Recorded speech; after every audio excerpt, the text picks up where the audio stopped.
A very good afternoon to you tuned into UBC TV. We welcome you to our lunchtime news. It's me, Michael Jordan Lukomwa. Ministry of Finance, Planning and Economic Development, that is in our first story this afternoon, has provided an initial fund size of 100 billion Uganda shillings under the Small Business Recovery Fund in partnership with commercial banks, microfinance, deposit-taking institutions and credit institutions across the country to provide affordable financial loans to businesses affected by COVID-19. Prevention measures. Some of the eligibility terms include a small business operated by individuals, groups, partnerships and companies employing 5 to 49 people and with an annual turnover of at least 10 million Uganda shillings or 100 million Uganda shillings. The maximum loan amount to be borrowed will be 100 million with interest rates of not more than 10% per annum. Economic development, which include the cost of capital, the cost of transport, the cost and efficiency of power, as well as the cost and adaptation of appropriate technology. Therefore, this intervention of the Small Business Recovery Fund seeks to address the first constraint to the relatively high cost of capital and high interest rates, but specifically this time for those businesses which have been impacted by the pandemic. The fund will provide loans at concessional terms to small businesses that were in operation by the time of COVID-19 pandemic struck. Accordingly, the fund will support small businesses that suffered financial distress because of the pandemic so that they recover. The participating financial institutions will match the government contribution of 100 billion to form a consortium pool of 200 billion Uganda shillings. What you see is a product of intense negotiations by different stakeholders. And I would say that overall, what you see is a good package in the following ways. One, in the sense that it specifies who the beneficiaries are. Two, so this means that larger businesses won't benefit from this. Two, it excludes people who have been benefiting from the agricultural credit facility already. Three, it ensures that an interest rate of 10% is only paid on the portion that's provided by the financial institutions. So overall, I would say this is a very good package that we are happy to popularize together as a central bank and the other participating financial institutions. Ministry of Gender, Labour and Social Development has revealed that there has been a resurgence of female genital mutilation, with 13% of the girls and 52% of women going through the harmful practice in communities of Sebei and Karamoja regions. While addressing the press at the Uganda Media Center about the 16 days of activism against gender-based violence, Minister of State for Culture, Peace Mutuzo, said that countries in the East African region have to rethink and come up with strategies to end the cross-border practice of the FGM. Meanwhile, State Minister for Youth and Children Affairs, Sarah Mateke, has launched a child helpline, Sauti 116 toll-free, that is meant to create awareness about child rights and violence.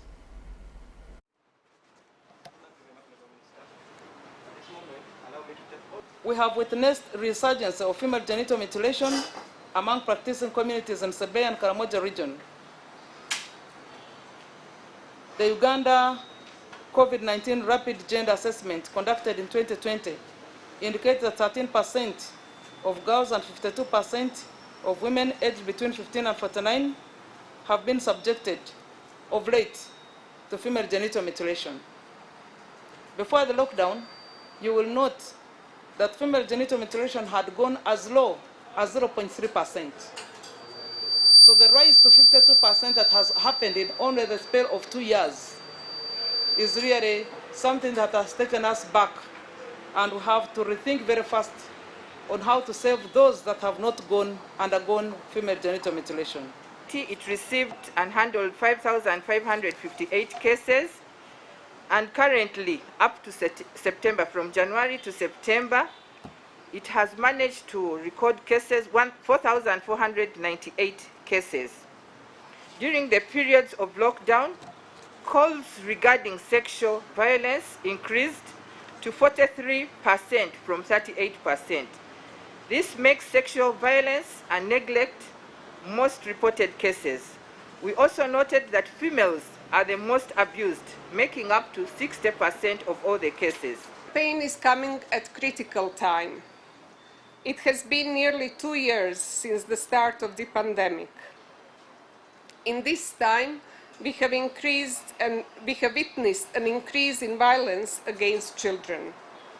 An assessment carried out by joining forces revealed that 65.8% of children interviewed across 6 districts in Uganda had reported increase in physical or emotional violence from their caregivers in the months leading up to December 2020 alone.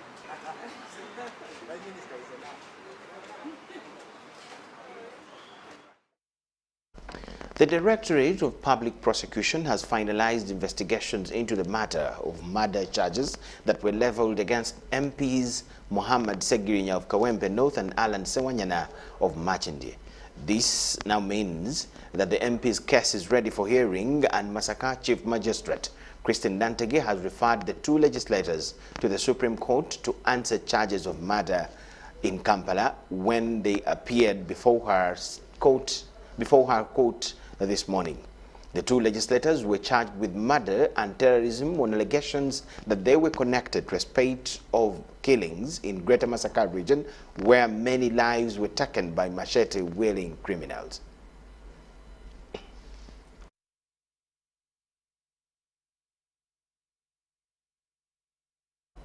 We thank you so much for watching. Let's take this short break. Don't miss what we have.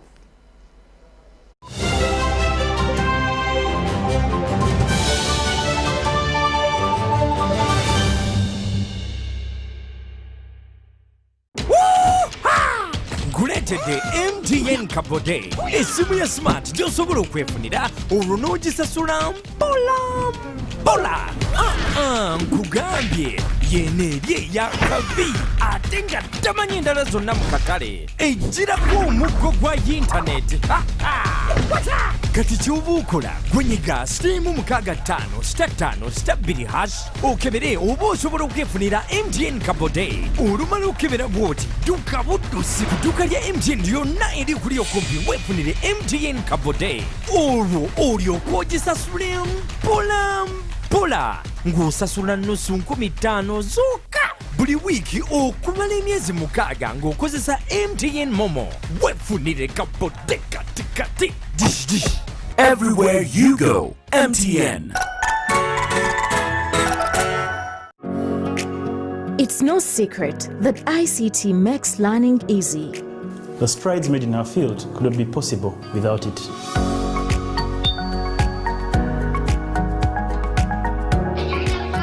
And now we can watch our favorite shows. My radio is my best friend. UCC provides an enabling regulatory environment and policy guidance for healthy competition. We also facilitate ease of doing business in the communications sector through licensing, standardization, spectrum management, tariff regulation, rural communication development, and consumer empowerment. An informed consumer is an empowered consumer. UCC supports local content and innovations. Driving the development of a robust communication sector in Uganda is Uganda Communications Commission.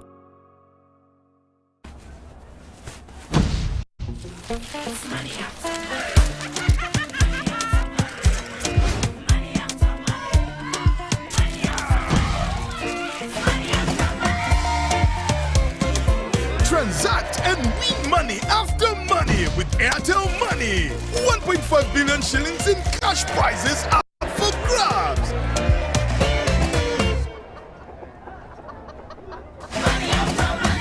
The more you transact, the higher your chances of winning. Airtel Money. Instant, secure, borderless. Raising voices. Like other fathers across Uganda, I'm standing up to say no to violence against children. I commit to give my children a violence-free childhood. As fathers, we can make Uganda safer for our children. I promise to speak out when I see violence. In this time of COVID, what is your promise to the children of Uganda? Because a violence-free childhood is everyone's right. Raising voices.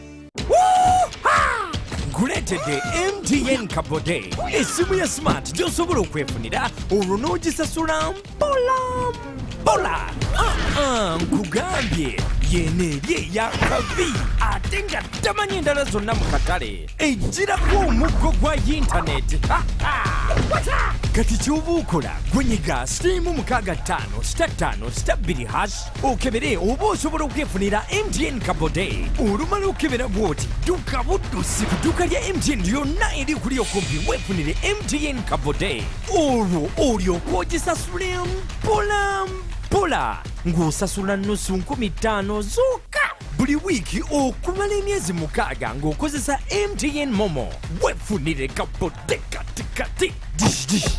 Everywhere you go, MTN.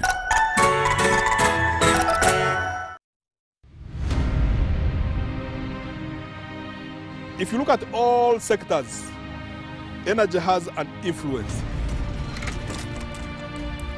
Now, how do we build a model that is sustainable? We're making good investments and we're growing the sector. Our record under UEP had not been that very good. World Bank Group has been involved in Uganda electricity sector since the mid-2000s, where it has supported the government in very bold reform. The last 15 years, we focused on the parameters that were set in our concession that was negotiated at the time. It took the best minds of Uganda to work on it and also the best minds internationally because they had to plan for 20 years ahead. As remember, we have innovated over the period. We've rolled out cashless. We introduced payment metering, Yaka. As I speak now, the 1.5 million customers are all on Yaka. The transition has been very, very good because Ugandans who enjoy the power went out and bought shares. Umeme's massive investment, a robust and functional distribution network that will impact the lives of Uganda's over 40 million citizens.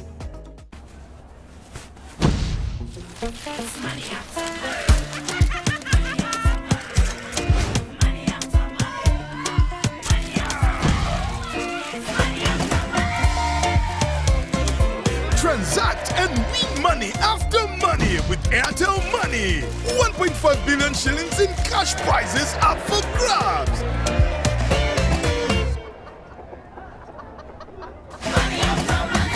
The more you transact, the higher your chances of winning. Airtel Money. Instant, secure, borderless.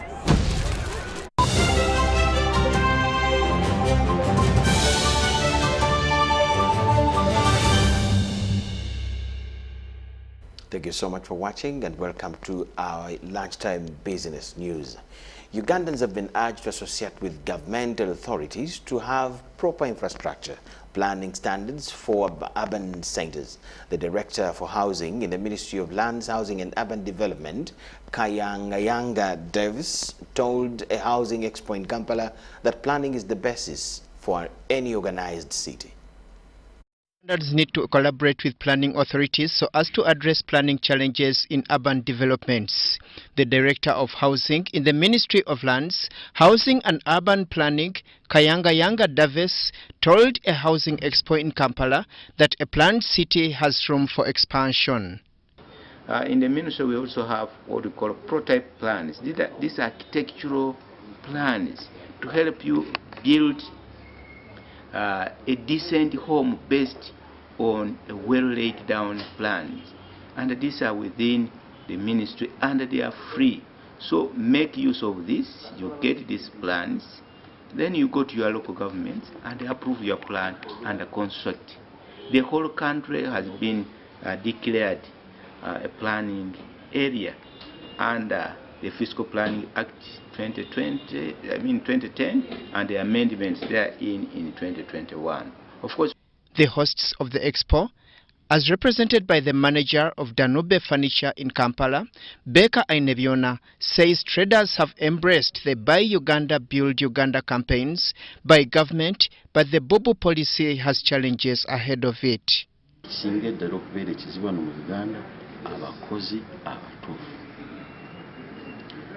Ebiraro sobera kubigura, machine sobora zigura, moto zobora zigura.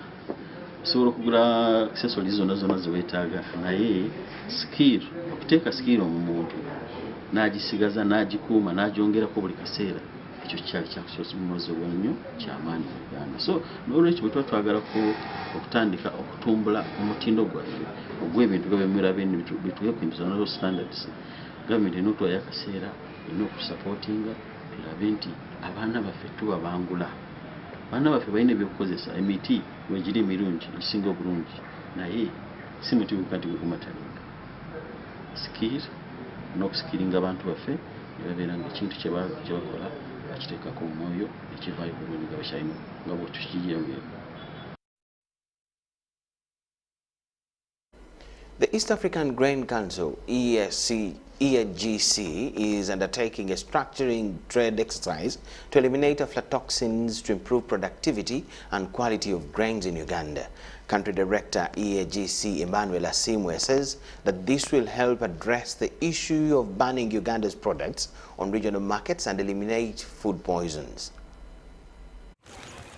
An undertaking to improve on the quality and productivity of Uganda's agricultural products is on course, but this will require a lot of training and changing different agro-processes for quality assurance. To ensure competitiveness of Uganda's agro-products on regional and international markets, the East Africa Grain Council has embarked on a Marshall Plan to eliminate aflatoxins and address the challenges faced by farmers before export. That we have started a strategic intervention and pathway of saying we cannot continue to feed our population on food infested with mycotoxins that cause aflatoxins which are dangerous to humans.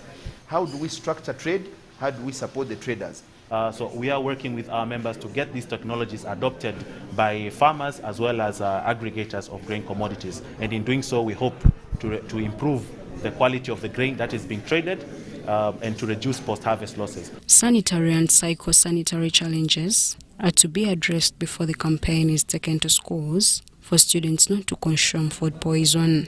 Generational thinking that I bring to AGC is planning my survival today, but making sure that the person that is following me has a future. We cannot spend huge sums of money on our children in schools and feed them poison. We are taking this message to the government, and we have a laboratory that we have just here in Ntinda that is able to test, and we tell you the levels of aflatoxin.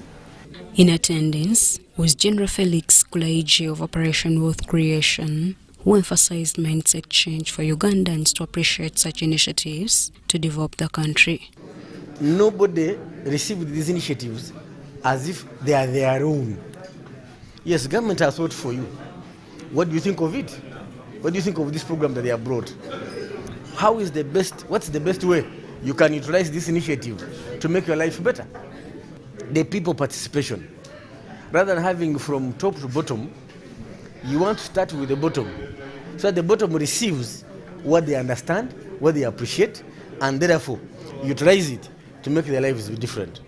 Next year on the radar of East Africa Grain Council is to campaign for zero food poisoning, thus taking the country on another level in farming and production. Shaidat in Nasaku, UBC News.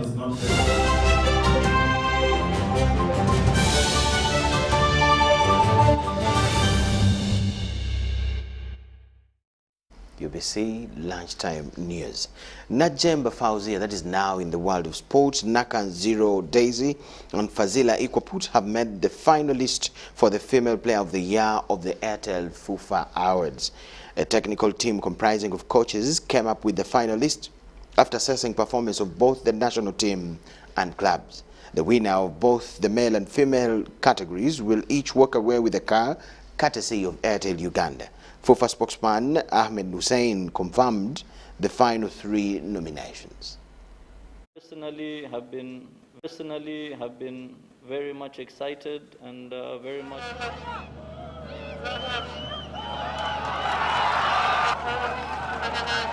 able to release the final list of the 3 nominees who will be contesting for the Airtel FUFA Female Player of the Year 2021. It has been interesting to see how the fans have been voting, of course based on the guidance from the technical team comprising of the coaches and the captains who did this job about a month ago, and with the final 5 also being released and now reduced to 3. Daisy Nakaziro of Lady Doves Women Football Club, Fauzia Najemba of the Kampala Queens, and then Fazila Ikwaput of the Lady Doves Women Football Club are the final 3 players on the Airtel FUFA Female Player of the Year award. These 3 players have been interesting, talented, skillful, and they have shown their zeal and what they can offer to every football fan who loves women football. When they're on the pitch, they are always ready to deliver, and I'm very sure their followers and their coaches and their parents and their loved ones are not disappointed to see the 3 players on the final list of the award. The grand prize for the winner of the Airtel FUFA Female Player of the Award and also for the Airtel FUFA Male Player of the Award will be a brand new car given to the best in the women category, the best for the men's category.